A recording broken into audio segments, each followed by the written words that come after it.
കോഴിക്കോട് കൊടുവള്ളിയിൽ നിന്നും അനൂസ് റോഷൻ എന്ന യുവാവിനെ തട്ടിക്കൊണ്ടുപോയ കേസിലെ പ്രതികളിൽ ഒരാളെ കൊടുവള്ളി പോലീസ് പിടികൂടി.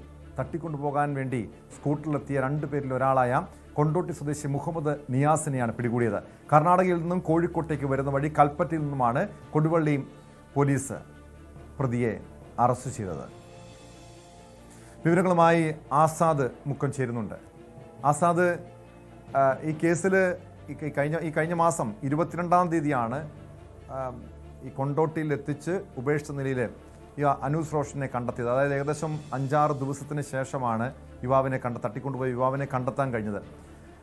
ഇപ്പോൾ പിടിയിലായിരിക്കുന്ന പ്രതി മുഹമ്മദ് നിയാസ് കൊട്ടേഷൻ സംഘത്തിൽപ്പെട്ട ആളാണോ, അതോ എന്തെങ്കിലും വ്യക്തിവിരോധത്തിൻ്റെ അടിസ്ഥാനത്തിൽ ഈ അനൂസ് റോഷനെ തട്ടിക്കൊണ്ടുപോയി കൊട്ടേഷൻ സംഘത്തിന് കൈമാറുകയായിരുന്നു? ടോം, ഇത് സംബന്ധിച്ച് പറയാനുള്ളത്, ഈ സാമ്പത്തിക ഇടപാടുമായി ഈ അനൂസ് റോഷന്റെ സഹോദരനുമായുള്ള സാമ്പത്തിക ഇടപാടിന്റെ ഭാഗമായാണ് തട്ടിക്കൊണ്ടുപോയത് എന്നാണ് പോലീസിൽ നിന്ന് നമുക്ക് അറിയാൻ കഴിയുന്നത്.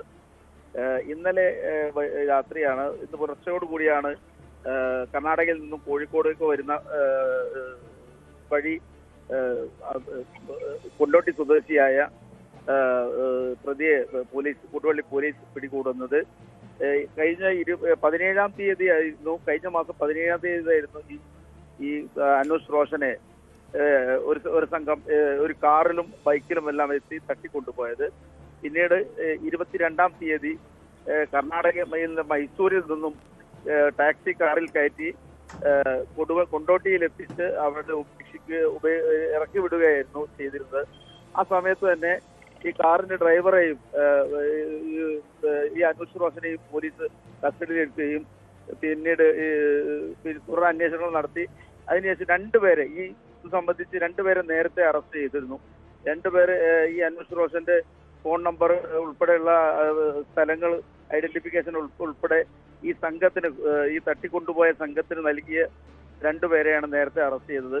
ഇപ്പോൾ ഈ സ്കൂട്ടറിൽ അന്നേ ദിവസം സ്കൂട്ടറിലെത്തുകയും CCTV ഉൾപ്പെടെ ചിത്രങ്ങൾ പതിയുകയും ചെയ്ത രണ്ടുപേരിന്റെ ഒരാളാണ് ഈ കൊണ്ടോട്ടി സ്വദേശിയായ മുഹമ്മദ് നിയാസിനെയാണ് ഇന്ന് പുലർച്ചയോടുകൂടി കൊടുവള്ളി CI അഭിലാഷിന്റെ നേതൃത്വത്തിൽ കൽപ്പറ്റയിൽ വെച്ച് അറസ്റ്റ് ചെയ്തത്. വ്യക്തമാണ്. ഗുലാം നബി ആസാദാണ് മുക്കത്ത് നിന്ന് വിവരങ്ങൾ നൽകിയത്. കോഴിക്കോട് കൊടുവള്ളിയിൽ നിന്ന് യുവാവിനെ തട്ടിക്കൊണ്ടുപോയ കേസിലാണ് പ്രധാന പ്രതികളിൽ ഒരാൾ പോലീസിന്റെ പിടിയിലായിരിക്കുന്നത്.